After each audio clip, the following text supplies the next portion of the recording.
यज्ञोपवीत अथवा उपनयन संस्कार क्यों?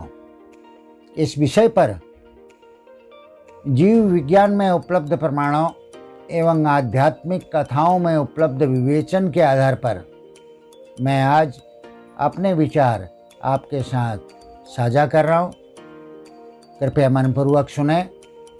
मनु महाराज का वचन है, मातुर गृहे अधिजननं द्वितीयं मौज्जी वंदनं मनुस्मृति 2/169। अर्थात पहला जन्म माता के पेट से होता है और दूसरा यज्ञोपवीत धारण करने से होता है। माता के गर्भ से जो जन्म होता है उस पर जन्म जन्मांतरों के संस्कार हावी रहते हैं। यज्ञोपवीत संस्कार द्वारा बुरे संस्कारों का समन करके अच्छे संस्कारों को स्थायी बनाया जाता है।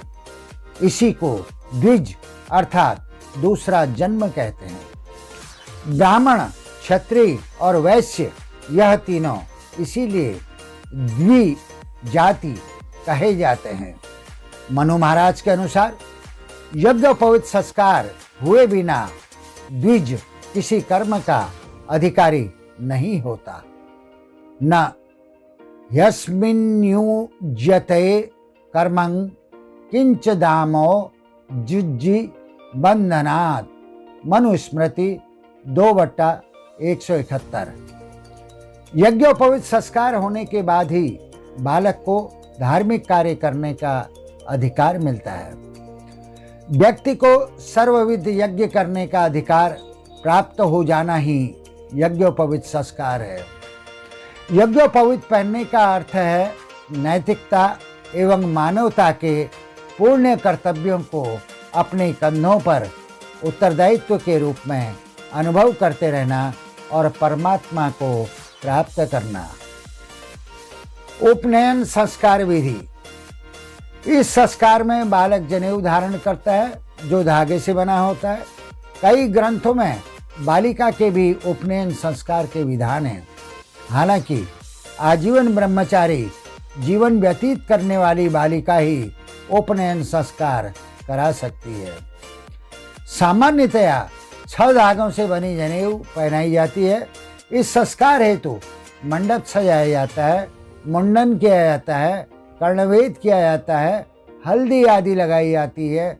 इसके बाद स्नान कराया जाता है, गायत्री मंत्र दिया जाता है। इसके साथ ही कई अन्य रीति रिवाजों का इस अवसर पर निर्वहन किया जाता है। यह संस्कार सामान्यतया 2 दिनों तक चलता है। कई प्रांतों में तो इसकी महत्ता शादी विवाह के कार्यों संस्कारों से भी अधिक है। इस संस्कार के उपरांत व्यक्ति प्रत्येक तरह के धार्मिक अनुष्ठान कर्मकांड करने के पात्र मान लिया जाता है।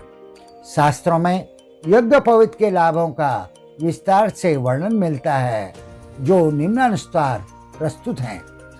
पद्म पुराण कौशल कांड में लिखा है कि करोड़ों जन्म के ज्ञान अज्ञान में किए हुए पाप यज्ञोपवीत धारण करने से नष्ट हो जाते हैं।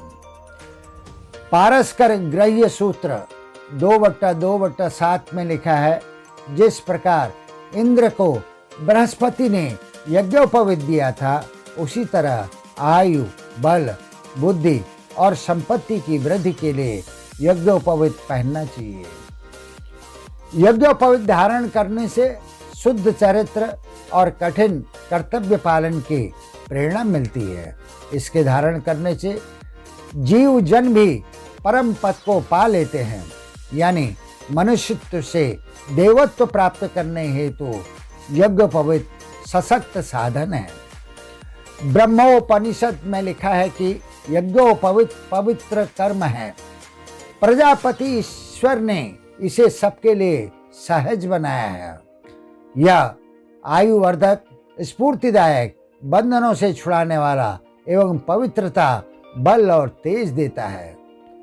जो द्विजाति अपने बालकों का यज्ञोपवीत संस्कार नहीं करते वे अपने पुरोहित के साथ निश्चित ही नरक में जाते हैं। ऐसा नारद संहिता में लिखा है। इसमें यह भी लिखा है कि यज्ञोपवीत रहित द्विज के हाथ का दिया हुआ चरणामृत मदिरा के तुल्य और तुलसी पत्र करपट के समान है। उसका दिया हुआ पिंडदान उसके पिता के मुंह में काक विष्ठा के समान है। वेदांत रामायण में लिखा है कि जो द्विजाति यज्ञोपवीत संस्कार किए बिना मंद बुद्धि से मंत्र जपते और पूजा पाठ आदि करते हैं, उनका जप निष्फल है और वह फल हानिप्रद होता है। मित्रों, इसी के साथ यज्ञोपवीत संस्कार विषय पर मेरी जो सामग्री थी, मेरी जो कथा थी, वो यहाँ समाप्त हो रही है। और यज्ञोपवीत संस्कार विषय पर मैंने आज आपके साथ अपने विचार साझा किए हैं। मुझे विश्वास है कि आपको ये विचार रोचक, ज्ञानवर्धक एवं उपयोगी लगे होंगे। आपसे अतएव मेरा अनुरोध है कि आप मेरे YouTube चैनल ज्ञान गंगा चैनल 1 को अवश्य लाइक, सब्सक्राइब और शेयर करें। आपका बहुत बहुत धन्यवाद।